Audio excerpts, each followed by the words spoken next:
Welcome to Lamore's Cards and Horrors, the best store for all your gaming and haunting needs. I'm Matthew, and today we're back for another episode of Creatures in Graveyards, where I get magic content creators and community members to come on and talk about their favorite cards and horrors.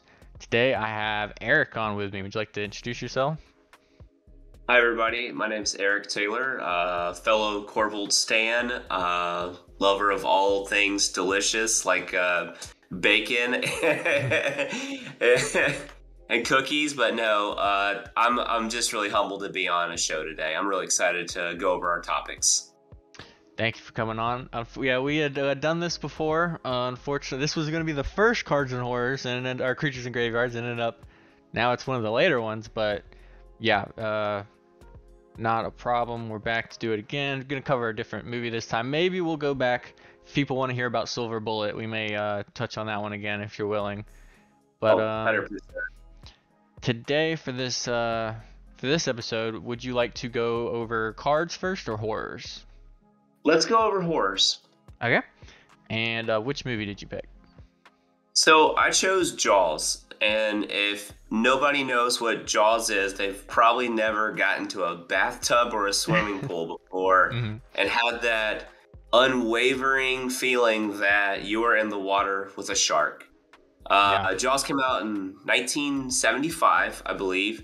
So it's a Steven Spielberg film that's based on a book, which actually previously just came out in 1974, Hmm. Peter Benchley's book. And first off, having those two together, that's a pretty top tier combo. That's definitely that's a Thassa's Oracle demonic consultation Yeah. style book plus film.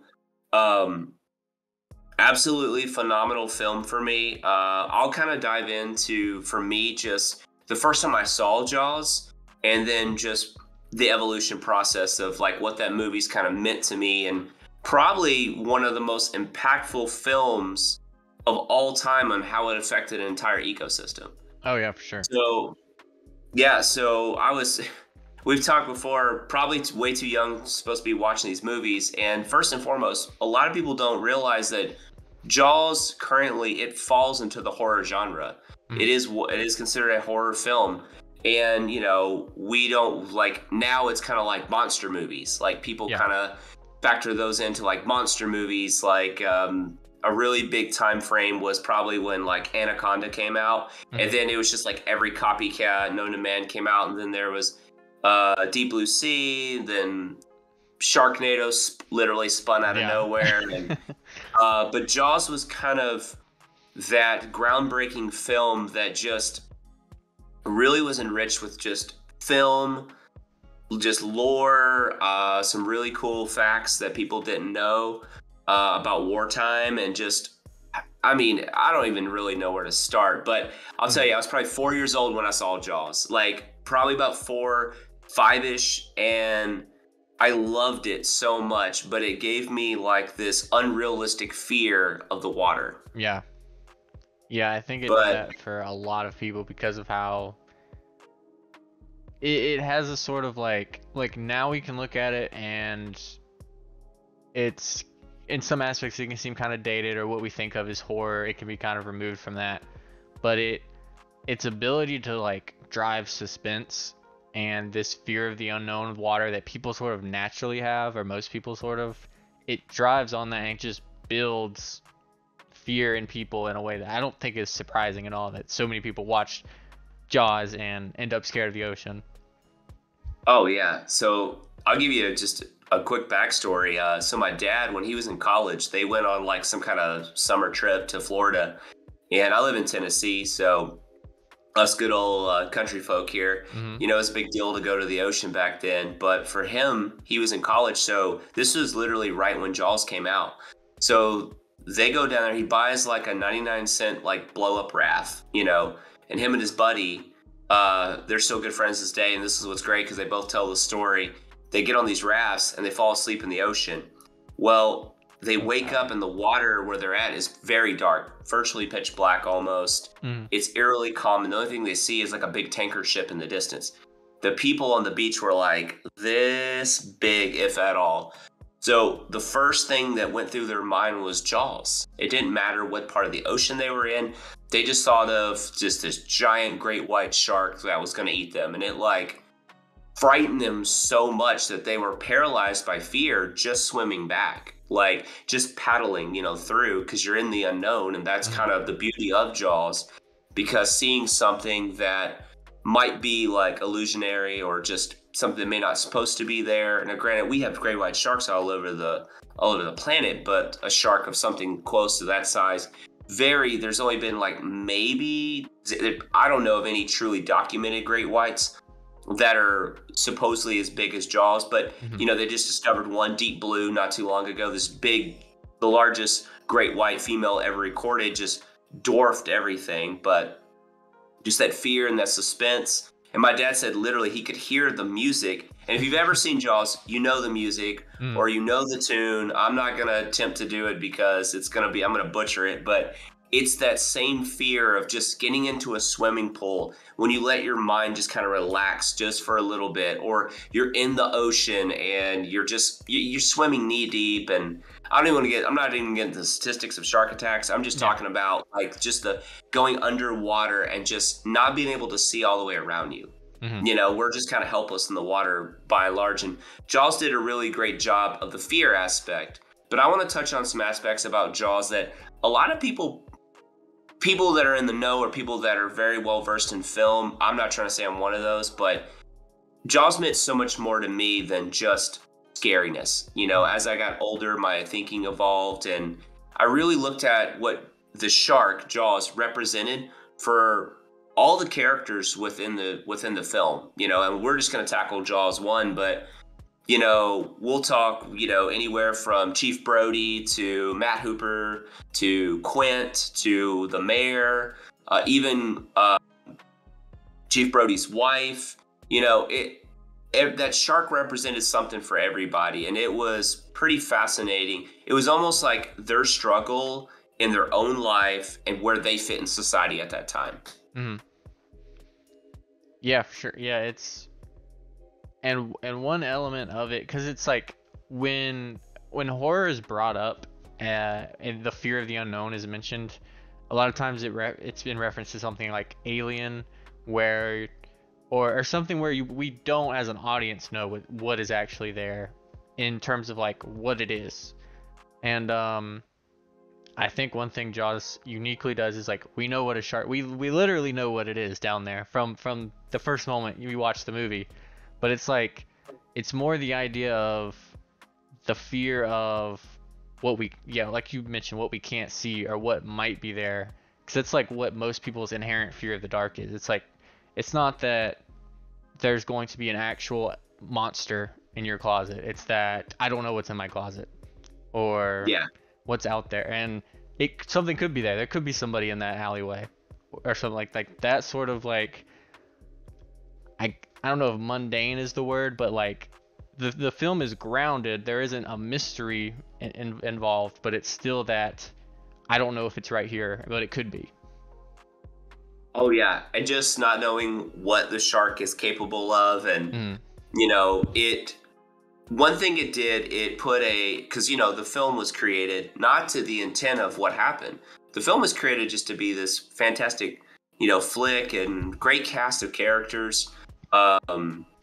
Especially like, Richard Dreyfuss, like if you don't know who that is, like he's fantastic. He's just a phenomenal actor. I was a big Roy Schneider fan myself, just really enjoyed his acting, but it was really unique and such like you said, Jaws, it's a shark, but yet you don't really see the shark till like maybe close to a little over halfway through the film.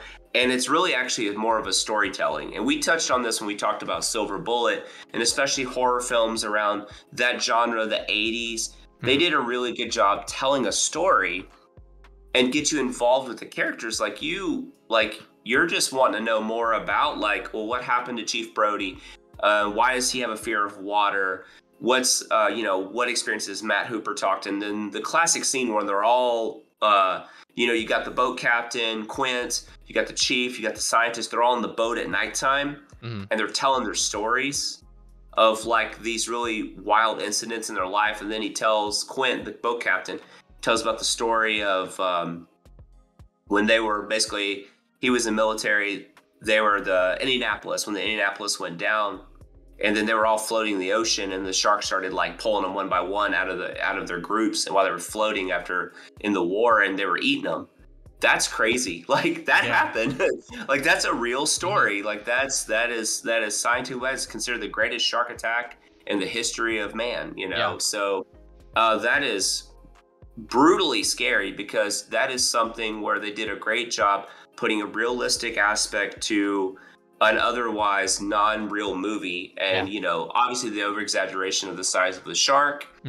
Great whites don't quite get that big, especially the proportions that they had. The shark was essentially slightly kind of more like a baby megalodon, which is like an old prehistoric great white from years ago. But it did such a great job of just, you know, like, I know the boat is named Orca. Like, why would I remember that after all these years? You just know these little subtle details about it. I remember when after the show, this was a thing that stuck in my head.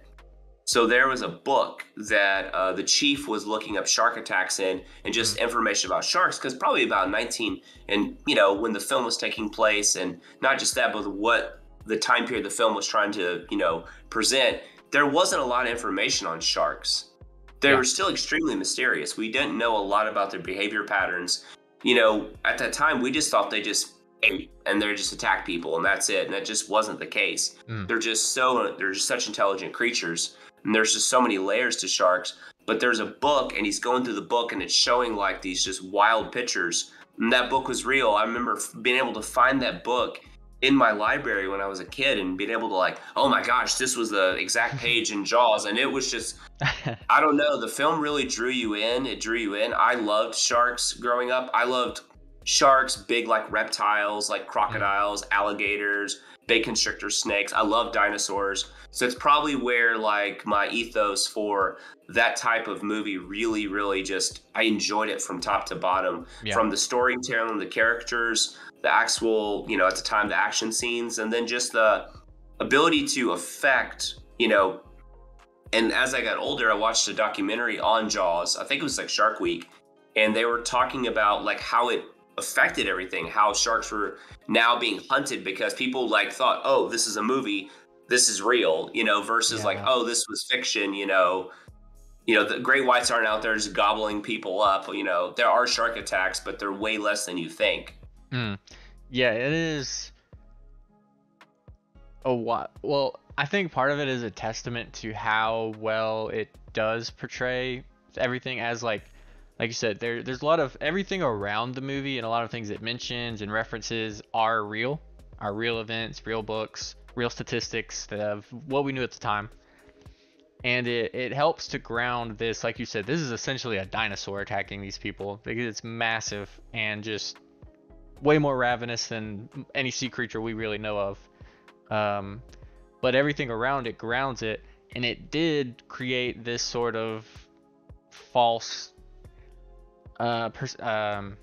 representation of how sharks work and what they're like. And it did create this because it is an effectively scary thing. You watch Jaws, especially, you know, it can be hard to place yourself pre-internet, pre-modern knowledge, but you watch a movie like this and you have limited exposure to any other knowledge about it, it's going to be easy to just be like, yeah, sharks are, you see a shark, you got to take it out. I mean, it's going to kill you.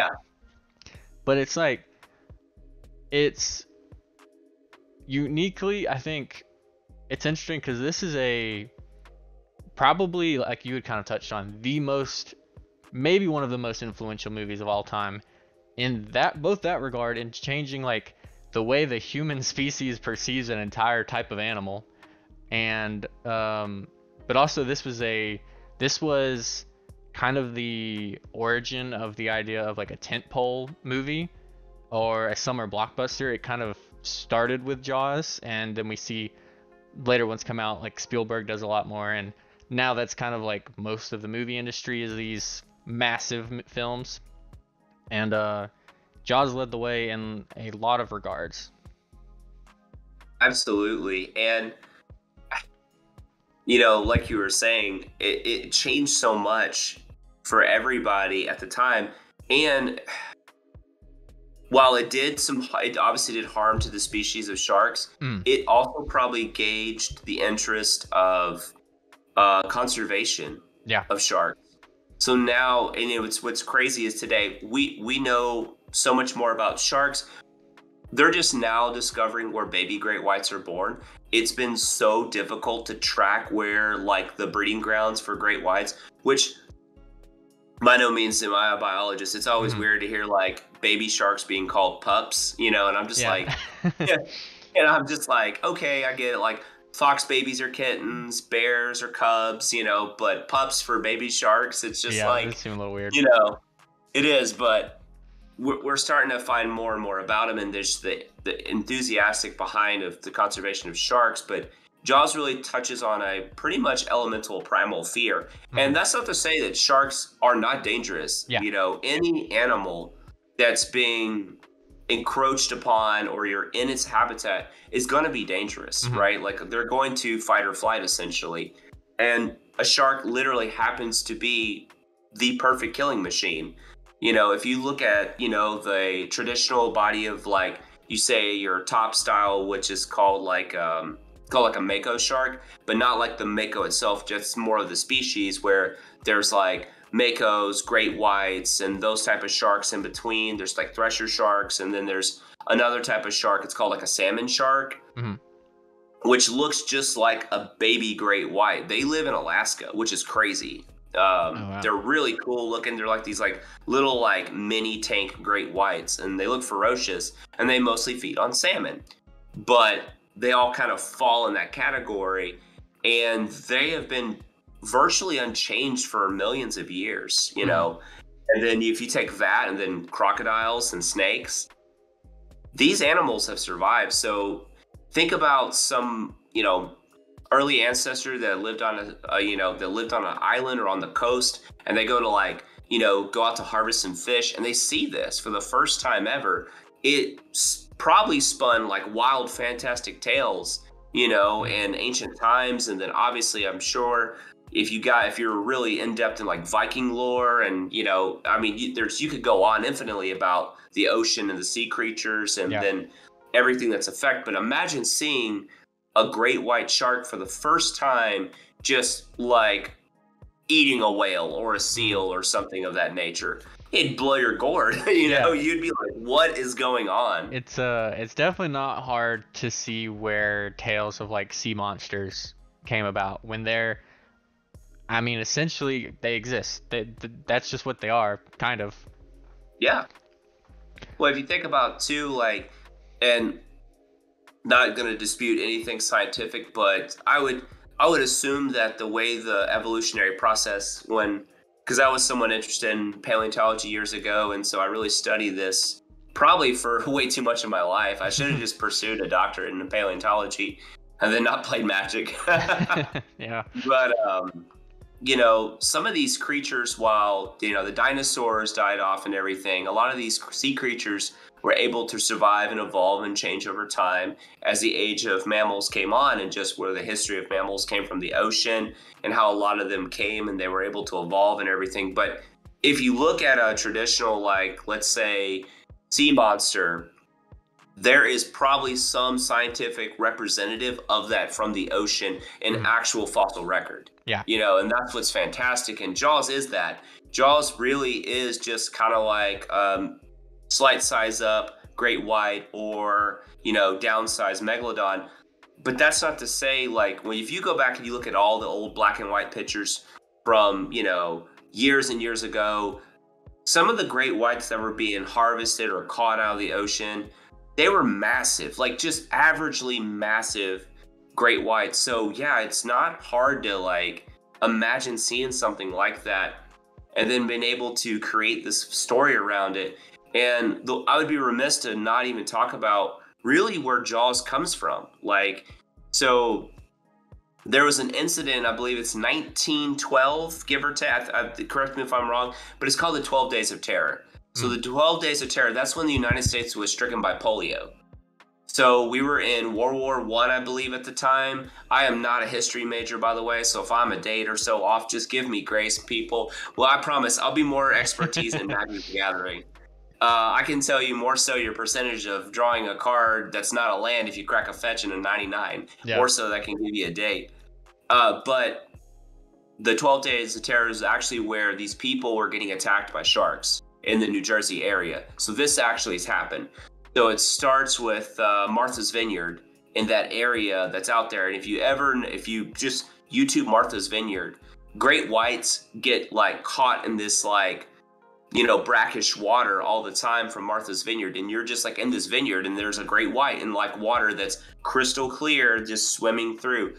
But these people are getting attacked and eaten, and it was a multiple like day process, literally 12 days of just shark attacks, which is wild.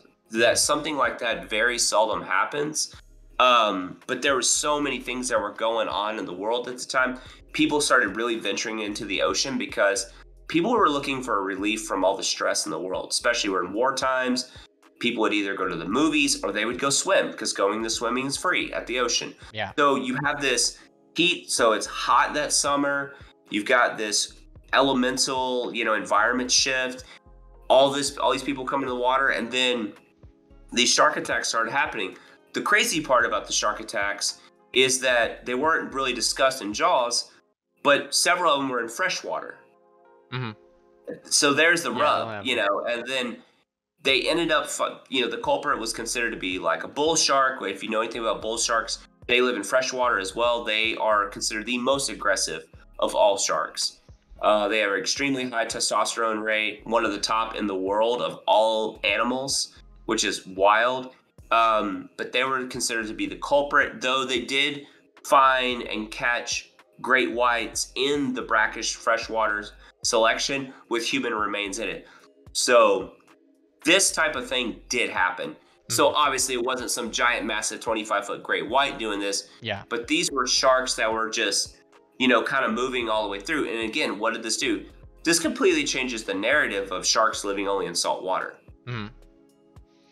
Yeah, you have these, like, it sometimes takes, like you kind of mentioned, where sharks have been around way longer than humans. It's not even close. We're just little babies on this planet compared to sharks. But so we've existed alongside them the entire time, and it takes these like random occurrences to kind of shift our entire knowledge of them.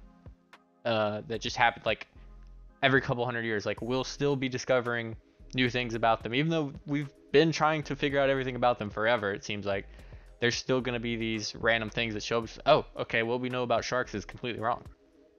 Yeah, and it's pretty interesting because we're seeing, and I don't want to deviate too far from Jaws, but I really think that, again, so Jaws' impact on me, it expanded my whole thought process on sharks and shark things that are related.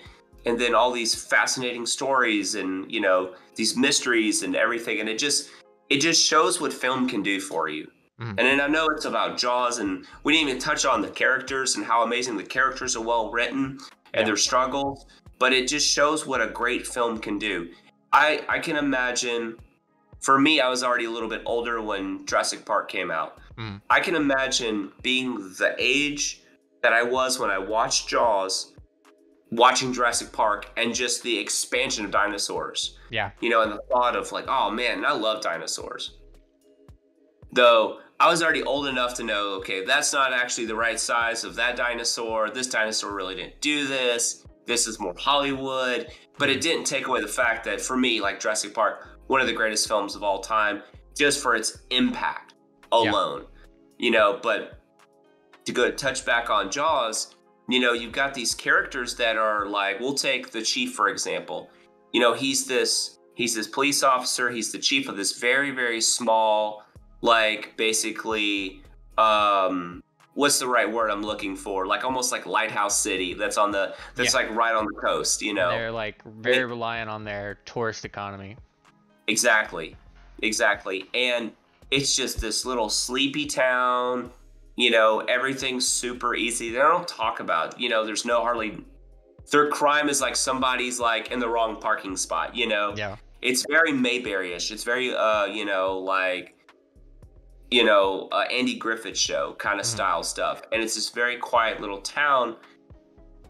And then these random killings started happening in the ocean. You know, this girl washes up on the beach. And obviously, we see the scenes when all this stuff takes place without actually seeing the culprit, but we know what the culprit is. Mhm. Um, and then there's just this process and this fear. And he starts educating himself along the way of sharks. And he was very ignorant of how sharks worked. So he even tried to get an expert to come in, which will be Richard Dreyfuss's character, Mhm. which was Matt Hooper's character. And you've got this, the sheriff who's trying to find his place. And then what Jaws does that you don't even really think about while watching the film, there's a lot of political elements, Yeah. a lot of bureaucratic elements that were going on in the film. Sorry, I'm a little stuffy, but You're okay. there was a lot of these elements that were going on in the film that was like, oh, well, like a lot of elbow. It was like a good old boys club. That's the Yeah. way I felt. Like the mayor and all his, sponsors and whatnot. And the chief's trying to do what's right for the city to protect the people. But it was so small-minded, little town kind of feel that people they didn't believe that something like that could ever happen. Mhm. They didn't even know something like that existed out there. And so through the acts of killing, it finally kind of opened up people's eyes like, hey, we got a problem. And they bring in the expert. And then this character is the classic science, nerdy. He kind of gets brushed off and, like this town's like everyone's kind of a man's man kind of thing. And Mhm. it's like his struggle is like he's probably the smartest person in the room. And he's trying to find his better lack of term manhood in the Yeah. whole film. And yet, it's these characters that start kind of bonding and sharing, like they kind of meld together. And then you got the old like crusty boat captain who has been dealing with sharks forever. He's war tested, he's a war veteran, and he knows what they're up against. And so they all, this hodgepodge of like guys that should never ever probably be together, they all kind of bond and meld over the situation. And it was really fascinating to see the evolution and where each character was almost struggling to be part of the future of the modern time. That movie was very telling of what the world would kind of start, at least over here in the United States, what it would kind of become. It was very, very political. They're doing what's best for money, not what's best for, the people. And it was really strange because Jaws was kind of ahead of its time on that. I'm reaching a little deep, but that was my take from it after Yeah. years of going back and watching it. Yeah, I think you get a lot of that sort of good old boys club feeling is, I think, a big part of it because, like you mentioned, one of the main driving issues is that the mayor refuses to shut down anything, and that's leading to more killings. Like, the easy way to stop shark killings is nobody's allowed in the water. That's Right. done, but they don't do that. And there's a lot of this hubris and this like these different types of men who sort of have like opposing arcs that they sort of need to go on, mainly with the crew, where we see like you've got three very different people on there for very different reasons. Where, like you said, the scientist is sort of there, like he's sort of the voice of reason, but he's unable to really find his voice among all these people who don't want to listen to him. The captain is more of just like gruff and tough. He's kind of there just because it's what he does. He likes killing Right. sharks. He's there to kill sharks. And the sheriff, who's like wants to do the right thing, doesn't really know how, and is kind of like his past kind of makes it harder for him, and his ignorance, and he has to sort of find the knowledge, be open to listening to these other people. And that's like one of the big things is they have to learn to sort of change to be able to work together to stop this thing that none of them on their own are able to stop. Oh yeah, and then amongst the struggle on the boat with all the different elements that you just talked about, by the way, that was a beautiful way of the way you put it. So you got him just like watching them chum the water, and it engrosses you into Yeah. the film, It's really and visceral. you got to think this boat is small, Yeah. and yet it feels larger than life watching the film. it's like, where do these guys sleep? You know, what's going on, and where are they keeping all their supplies? And yet, you know, that's what's fascinating about that boat, is just it has like these little nooks and crannies that you remember all these special scenes from. You know, it was such a cool film, and I really like. I don't ever want them to remake Jaws, but I would love a modern take on a new type of shark film that has very similar elements. I mean, it'd be hard to not take Jaws for, you know, as a reference point. And they've tried to make shark movies. It's just like there's like thousands of them. It's unbelievable how many shark movies there are. Yeah, just none of them really even like. For me, like,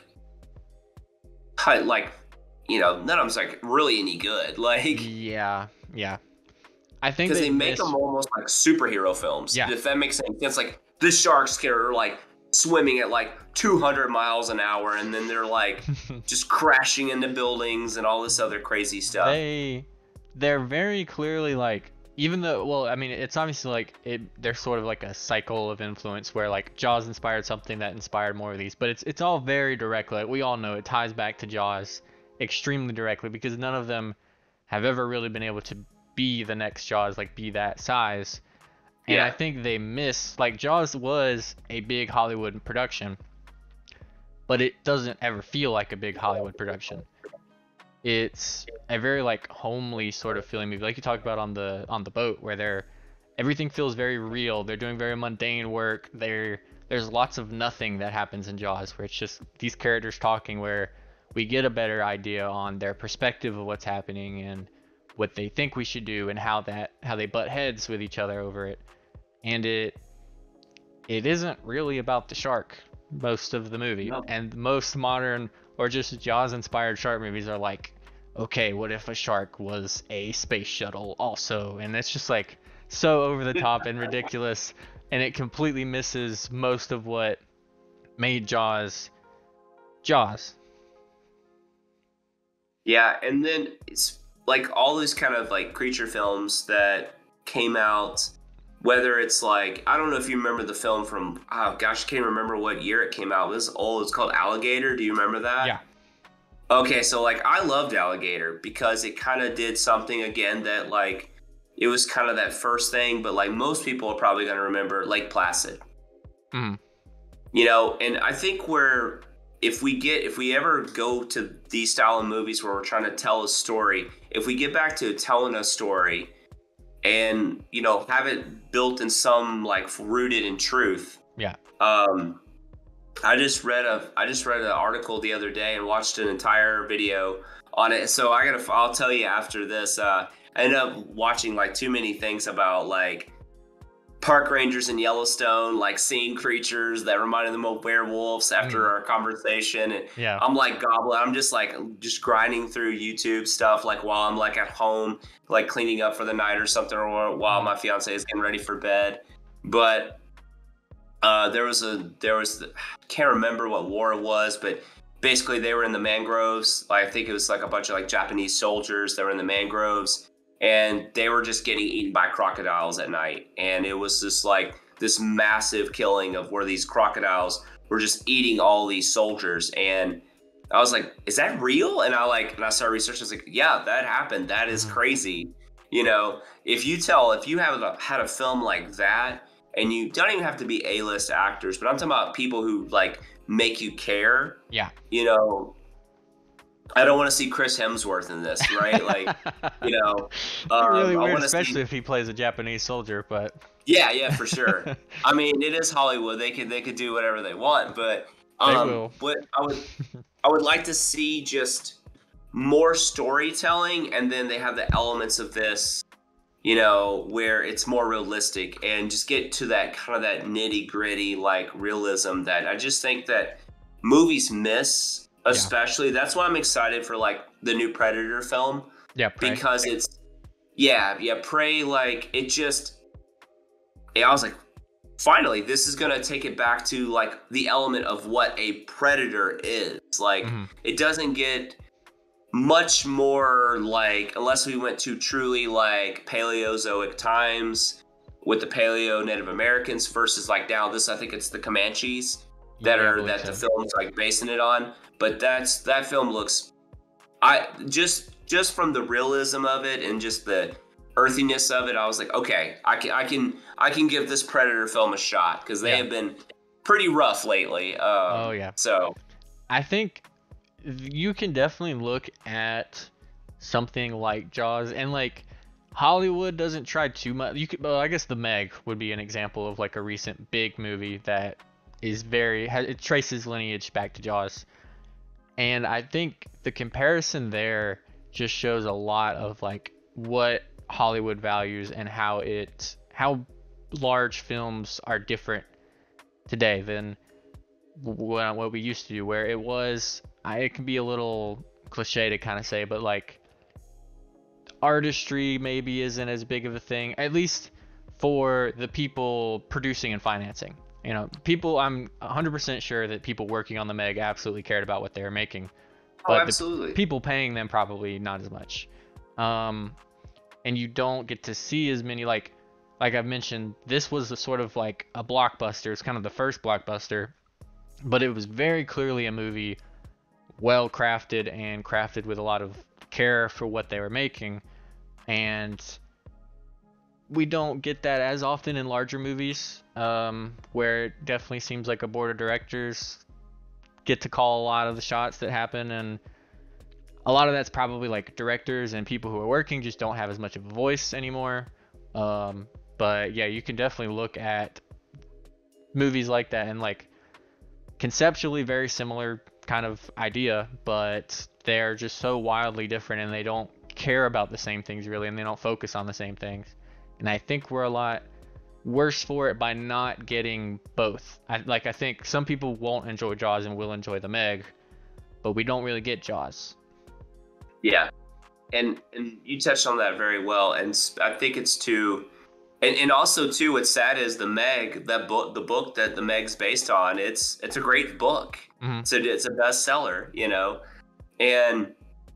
and you get to actually, like, who would have thought like a story about a megalodon? And now most people, I don't say common knowledge, but most people know what a megalodon is. Like Yeah. they're just, it's just one of those things like, oh, that's the giant great white, Mm-hmm. that was prehistoric. Because some people, they want to believe that it's still around and it's out Mm-hmm. there just gobbling up whales and Yeah. all sorts of things. And would it be phenomenal to find something like that still alive of that nature and size? Yeah, absolutely. But like the book the Meg was based on, and then now it's just it just felt like, it was this massive novel with characters that you just don't connect with. Like I'm not a Jason Statham guy. I know he like does this thing and he likes to shoot them up and beat dudes up and all this other stuff. He's that guy, and that's cool. He's great at what he does. That's his style. Like him in something like The Expendables. Yeah. Cool. I enjoy him in that. But I don't want him to be like this, character in the film that is, a great storytelling film, and we just like don't get that opportunity. That movie just feels like, oh man, I can't remember. It was a TV special. I think it was called Creature. Do you remember that by any chance? I might be misquoting the name, but it was like ABC. I think it came out on like ABC or whatever, Channel 4, back in the day. But it was like one of those TV films that was several parts. Mm-hmm. Basically, it was like this mutated shark, and it like evolved like through like the storyline, and it was like a normal kind of shark, and then it kind of became more humanoid. Like that film was better, and that was like an old TV show, and it was just like, I look at that and I'm like, man, we're just in this like weird spot with movies now, especially when they're like related to like an animal. Like I know there's a new one coming out. Basically, it's like I think it's called Beast, and there's like this big lion that's like kind of he's the antagonist of it, and like he's like attacking. I think it's Idris Elba's character, and then they've got to like kind of figure a way out, but. If you remember that old film in the 90s, it had Val Kilmer in it. What was it called? Was it Lion in the Darkness or Ghost in the Darkness? Do you remember what I'm talking about? Yeah, I think Ghost in the Darkness sounds more familiar. Let's see. But yeah, I remember the VHS, like getting it from like Family Yeah, it Video is or Ghost in the Block. Darkness. Ghost in the Darkness. Yeah. Yeah. Again, is really the antagonist this lion, or is it just kind of the vessel for the narrative of the story? And that's what I really like about those films. It was a great film. Mm. Also, very underrated Val Kilmer film back when he was like at his peak. So, but yeah, Jaws just transcended so much for me, and it really opened my eyes and really just helped me fall in love with more. And I was always a curious kid. I loved animals growing up. I just always like, and I always like, I liked the big carnivores. I liked the big sharks. I liked tigers and bears. And if you know anything about me, bears are my favorite animals on the planet now. Like I love bears and just stories about. And it's crazy. Like I really enjoy stories about bears like attacking people. And I feel, and this is not to sound insensitive, but it's this primal elemental fear of a grizzly bear.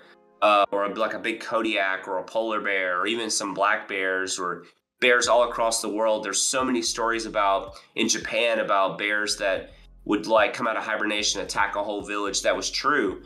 And again, shockingly, didn't know this when I was a kid growing up, that Japan had these big, massive brown bears that were like huge. Like it's crazy. When you think of Japan, you don't think of bears, you think of like, all sorts of other like more cultural based things and like different animals, but like you don't think of like big bears, so really cool stuff. Those type of stories, as well as like what makes a movie like Jaws or like those types of stories sort of evocative, I think, is our sort of like fascination with, and just like our inherent like brains, like we think about like just how scary or like powerful nature and other things out there other than us can be. Like when you hear about the feats that a bear can do, it's unbelievable, because we can think about like, yeah, they're big and they knock stuff over. It's like they're also like amazing swimmers, very fast swimmers who can go really long distances. They're super fast runners, even though they're massive. Like it's sort of like awe-inspiring and a little bit of like natural fear, because when you're hearing all that, you're also thinking like, man, I would be totally fucked if I saw a grizzly bear. Because it's hard to fathom how much what nature has kind of made. Oh, absolutely. And like I've been very in close proximities by accident with like just a big black bear. And we don't think of we're like, oh, black bears are cute. They're adorable, but they're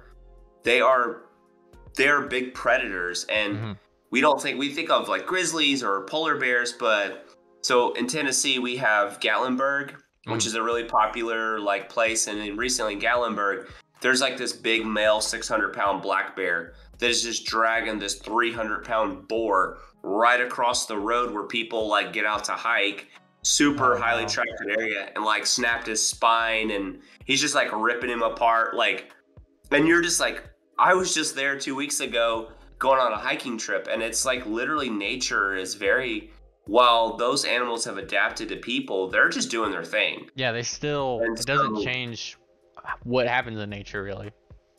Yeah, and so I would love more storytelling like that, just more like in-depth storytelling. And I think that's, and as silly as this sounds, I think that's why like the show River Monsters was so captivating, because you had first a very, very enjoyable main character, and Jeremy Wade, and he had an awesome accent, and he like makes going fishing this wild, fantastic tale. Yeah. And I think River Monsters, as silly as like this might sound, is actually some of the best TV that's been out for pulling people in a long time, because it has a wild cult following.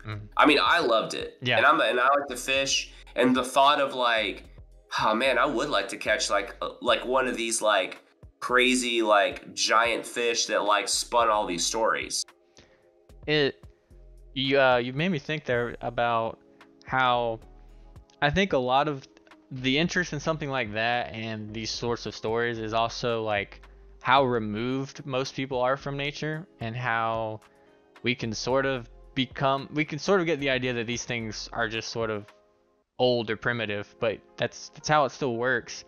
And a lot of what movies like Jaws do is a lot of the fear that Jaws also creates is like it's nature doing its thing where we've set up where it's not supposed to. And that's a lot of like what the mayor is like, well, all right, and the people's general disbelief is like, well, that's not going to happen here because we're civilized and things like that don't happen because we've decided they don't happen here. And it's just like the shark wants to, it's still going to happen, and it does. And it's like nature sort of pervading this civilized thing. And it's kind of silly to think about where it's like, well, sharks can't be eating here. We have to do our tourist attract. Like this is a tourist event. Like that's a natural cycle of things that makes more sense than sharks eating people. Yeah. And then the shark's like, I'm hungry. I'm going to do my thing because it's nature and that's what sharks do. They're literally the perfect ecosystem, or they live in this wild ecosystem. They're the perfect creature for what they do. And that's what makes them like just fantastic. And if you haven't seen Jaws, give it a watch. I think it's on Amazon Prime. It is really excellent. And I feel like the more I've watched Jaws over the year, it's one of those films that I watch minimum once a year. I just like it. I recently watched it probably about 2 months ago, and I just felt like I take something different from it each time, while still having this, I never get tired of it. Like it's just so good. Yeah, it really, it's known for like, the music and the kills and everything, but it is, I think, a testament to characters and good storytelling. And as influential as like Jaws has been, unquestionably, I think we could do for some more influence. I think I had this thought while we were talking, like those sort of like cheesy 2000s like sci-fi movies have way more influence on like what we get in theaters nowadays than like those are way more similar to a Marvel movie than Jaws is.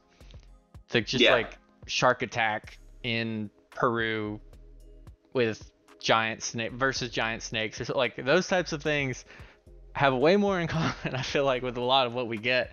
And I really want more Jaws instead of that. Oh, I agree 100%. And just it doesn't have to be a big shark film. And so before we go off the rails on this, I think while Anaconda may not be a great film, I think it did for like snakes kind of what Jaws did for. Most people didn't even know what an anaconda was. Everybody knows what a python is or a boa constrictor because you see them in your pet shops and stuff. And everybody knows that, there's big pythons and stuff, but they didn't know what an anaconda was, like, at all. Like, you take the thought of a non-scientific community or somebody who was just really interested in reptiles, they had no idea what that was. And Anaconda did very similar thing. You got involved with the cast, and it, fantasized about like this big giant snake that was hunting people and stuff, because there's all these amazing epic tales of explorers and the natives in South America about these giant snakes. I mean, when you hear and you can find old journals and stuff where people wrote about exploring, snakes were so much bigger then, because the world was so untouched by that time, and just the nature of the fact of where South America is in relation to the equator. Animals just get very large for what they are there, for their type. And the Amazon is like pretty much a death trap. It's beautiful, but it's a death trap. It's just all these crazy things that could kill you, from bugs to plants to fish to snakes to jaguars. And then there's just so many other things that you learn about South America and the different types of areas in it and stuff. And it's really cool, and it's so ingrained with history and culture. It's pretty wild. But Anaconda did the same thing. And then I felt like we haven't had that. I guess I really hate to give Lake Placid the credit on it, and I enjoyed Lake Placid, but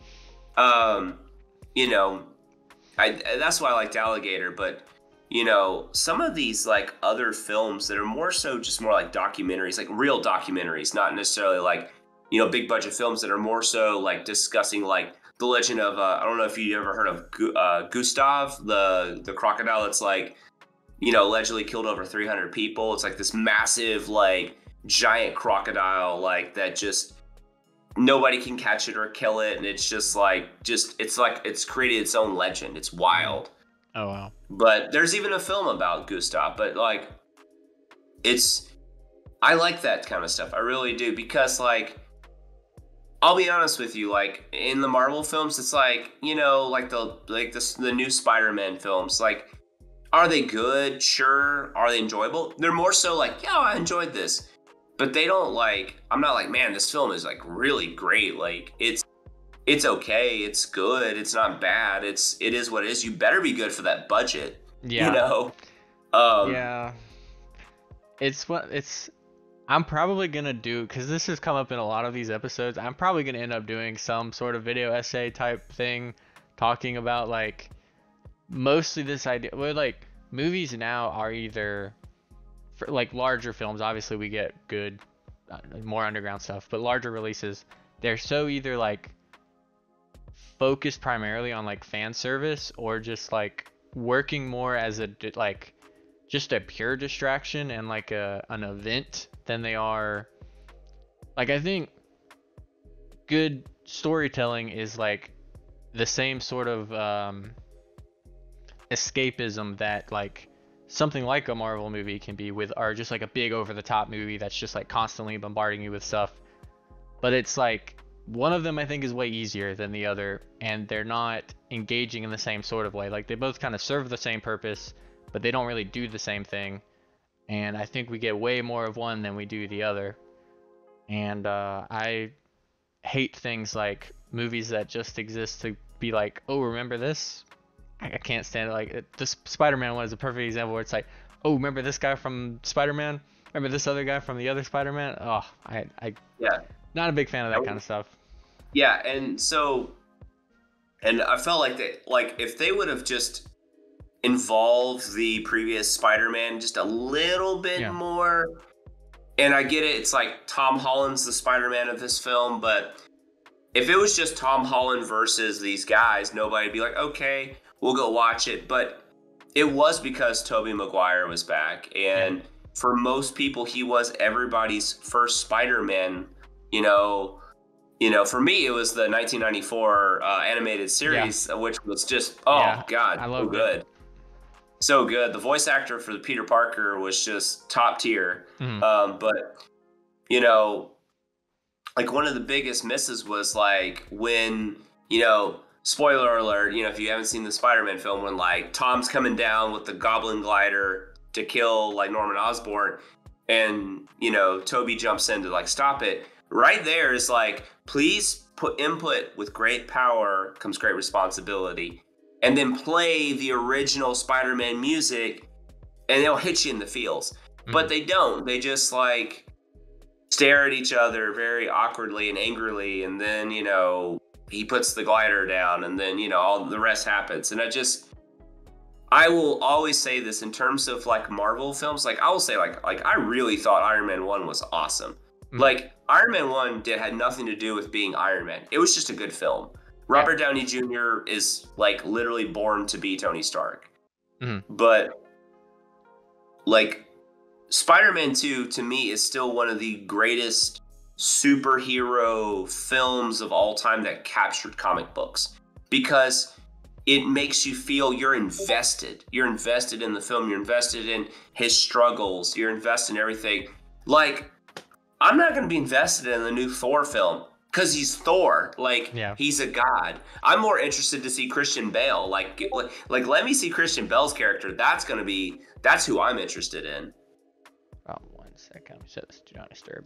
Yeah, I think a lot of it is a lack of characterization, and just getting invested in what characters care about, which is something like we mentioned, Jaws does really well, but in a movie like the new Spider-Man, where you have, I don't even like almost 20 characters who are involved in the main plot of like coming from a different universe and dealing with Peter Parker, like gets really hard, and you don't really get like a lot of what we were talking. Like you get really you can make it interesting when you have like what we know about Tobey Maguire's Peter Parker imparting, and like how does that react when Tom Holland's Peter Parker comes face to face with like what he knows and what they know, like what does that experience change for like this Spider-Man, and what does it mean to this Spider-Man?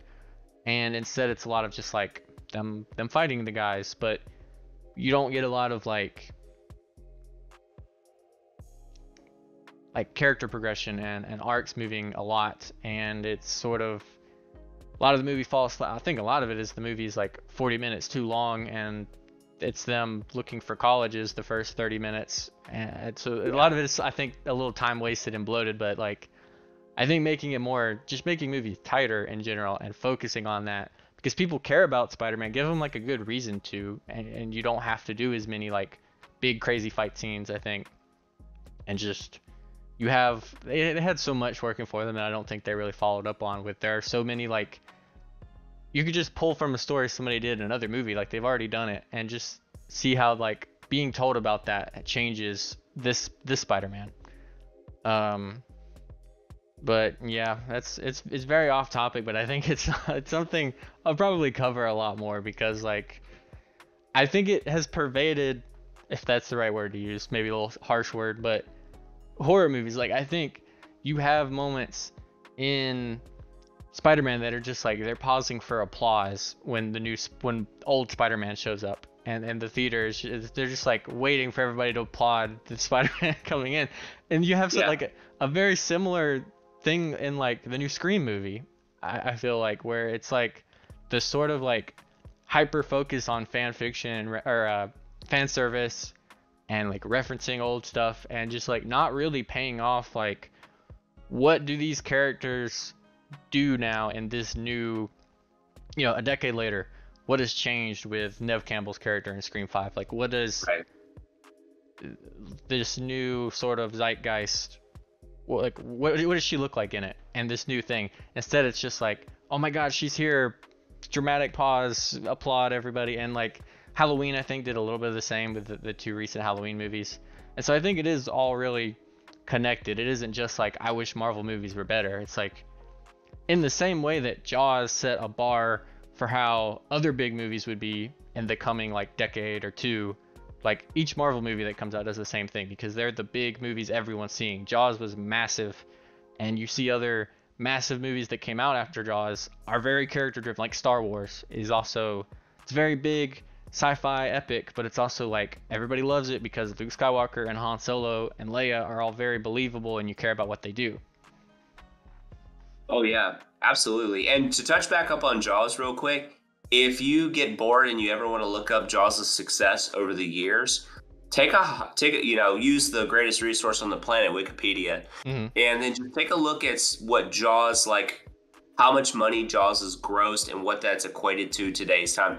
I mean, it's still in the, I don't want to misquote, but I believe it's in the top 10 films still of all time in terms of if you adjust it for inflation and everything for what it did. And it's crazy. Like, I mean, it's one of the biggest franchises ever made. Like, and that's just something that just shows you the power of what good film is, and a film that took something that,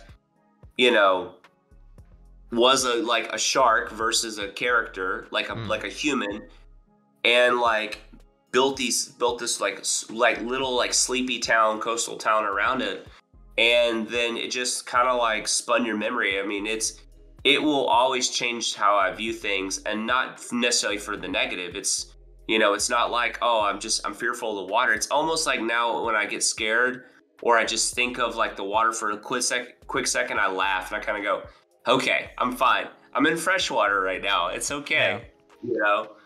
And it's part of it is also like, if you watch, if you watch the movie, people get killed in the water, but also like people by the end of the movie, people who were just completely lost on what to do and felt hopeless, find it in themselves to handle it and to stop what's happening, and are able to save this town essentially.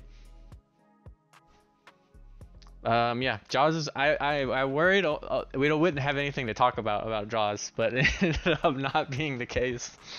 Yeah, so it's just one of those things that's just like where a film can, just something as powerful, something like Jaws, it can just lead you so many different directions because you know how it is when you take a macro and then you got a branch from that macro that leads you this way, and then it just this crazy chain reaction. That's kind of what like film and magic really kind of have in common for me. Like Mhm. that's why like probably why I love magic more than the game itself of the actual like gameplay and strategy, which is so good. Yeah. But just like how magic, like, oh, I was here, so I met this person, and because I met this person, I made this decision, and then it just cascades, puns intended, just Yeah.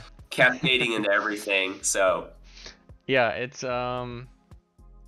I continue to be surprised at the overlap magic has with horror and with film in general, and the reach they have, and just like the how they inspire people in sort of unique ways, and inspire passion in people, and create memorable experiences that are just like, yeah, it's a guy versus a shark. Yeah, it's a burn mirror match.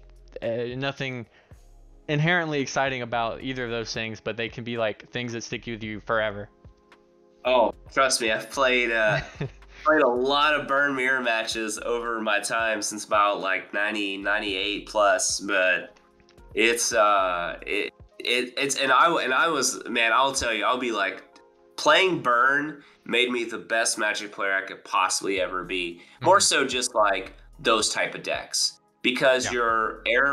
your margin for error, it was so low because you Mhm. don't have a catch up card like a Wrath of God or an Armageddon of that Yeah. variety. Like you have very single straightforward, and then for the longest time red was so linear. Obviously not anymore. The magic color pie is kind of like all over the place, Yeah. but being able to beat decks that were like heavily sideboarded against you and try to fight your way through, it just really kind of how I cut my teeth a lot in the competitive scene instead of just like playing like insert best deck here. I Yeah. literally like I like literally sat down one day and I like, what were the decks I played in every era I played in Magic? What does that say about my evolution as I played, from an aggressive player to really enjoying control at this particular time? And Mhm. why did I enjoy that type of control versus what control really is now? And then that whole variation of where really the term control is so layered because there is like the term draw go just doesn't really exist in modern magic in terms of like standard. And Yeah. then, obviously in like EDH, it's so different because there's so many Mhm. multi factors that go into it. But yeah, I played some pretty wild decks over the years, competitively, because that's Mhm. where I really started. Yeah, I think you brought up a good point where I think I've kind of mentioned this with the card pool that's sort of been in standard for the past few years, but like I think that does add into what I'm about to say with how I don't think it represents Magic that well, and I don't think it has for a long time. Like you said, like traditional control as a draw go, generally blue white X sort of thing doesn't really exist as much, or it doesn't because standard tends to be so like creature heavy, and there's so much Um, like, which I think they sort of acknowledge this, where Omnath was a big example where it's just like you can't lose resources, and when you can't lose resources, when everything you play draws you a card, the idea of having to be that sort of like know when to go all out control player, where it's just like, okay, what is worth me investing in? If every counterspell drew you a card, you're not gonna have to think about it too much. You're just gonna be, let's go, just gonna be right. countering every time, and that can kind of be the case in some standard formats. But yeah, I think, I don't know, make standard good again, because it should be good. I think having a good standard is good. People don't care about standard, but I don't think it's because I think Commander's success is because Standard was bad. I don't think it was people abandoned Standard for Commander. I genuinely think Standard drove people into Arena. Standard Yeah, and modern to an extent. yeah, and for me, like I told you, I've been playing since for anybody because it's so funny because we recorded one and Mm-hmm. it feels like we're already familiar with each other, but Yeah. for people the first time that's going to be like hearing or seeing me, I've been playing Magic since 1998, and I started off with I was like, I mean, I knew about Magic beforehand. I would like go into like comic book stores and kind of thumb through the cards because I really enjoyed like the artwork. The first Magic card I ever bought was from Tempest. It was called Coilton Viper because I thought the art was super sweet. It was a 3-mana 2/1 artifact snake with first strike. I was like, this card's awesome. This card looks really cool. And but like when I started like playing Magic, I don't know why I just enjoyed, like most people, I love dragons. Like who doesn't love a dragon? Yeah. And I really just kind of jumped right into it because I had Inquest magazine. I had another magazine called Cyborg.com magazine. And once I kind of sunk my teeth into it, because Pokemon literally kind of led me to the more competitive scene of Magic in 98 and stuff. I just want to know what was winning because the guys at school were beating me up because they had way better cards than me. Yeah. And so I was like, oh, this deck looks really cool. And it had like Masticore and Lightning Dragon and Avalanche Riders. And it was called a Sly deck, or actually it was Ponza. I'm sorry, Ponza. So that was like kind of the first iteration of Ponza with like Stone Rains and Pillages and that type of stuff. Things that are deemed too good for Magic, not fun for Magic now. Yeah, I have a whole video on that. I'll link up here. That's awesome because I enjoyed land destruction, and it wasn't about necessarily like denying my opponent resources. I just thought Stone Rain was essentially almost like a counter spell in its own right of a different type. Yeah. It was more like a delayed resource manipulation effect, but I just really enjoyed it. I played in a lot of Junior Super Series then and did really well.